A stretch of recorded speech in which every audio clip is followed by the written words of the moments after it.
अपने आप बोले ना मुझे पर थी क्या बोलते भेलपुरी खा रही थी मेरा पति साइड में था एक इंसान आया उसने उसको কাশ্মীরের প্রাকৃতিক সৌন্দর্যে ঘেরা এলাকায় ভয়াবহ সন্ত্রাসী হামলায় 26 জন নিহত হয়েছে। ঘটনায় অঞ্চলটির সাম্প্রতিক শান্ত পরিস্থিতি ভেঙে পড়েছে। এই পর্যটন এলাকাটি মুহূর্তে রক্তাক্ত বিভীষিকার স্থলে পরিণত হয়েছে।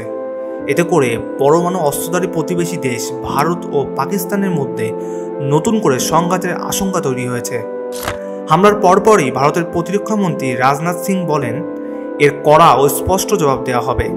मासूम देशवासियों को जिस बेरहमी से मारा है उससे पूरा देश व्यथित है।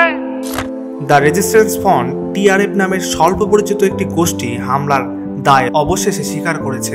তবে ভারত মনে করছে এই গোষ্ঠীটি আসলে পাকিস্তান ভিত্তিক লস্কর-ই-তৈবা বা এমন অন্য কোনো সন্ত্রাসী সংগঠনের ছদ্মনাম। পাকিস্তান অবশ্য জঙ্গিদের কোনো ধরনের সহায়তা দেওয়ার অভিযোগ অস্বীকার করেছে।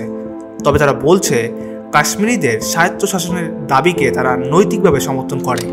অন্যদিকে সোশ্যাল মিডিয়াতে অনেকের মনেই এই যুদ্ধ নিয়ে নানা পক্ষ বিপক্ষ তৈরি হয়েছে।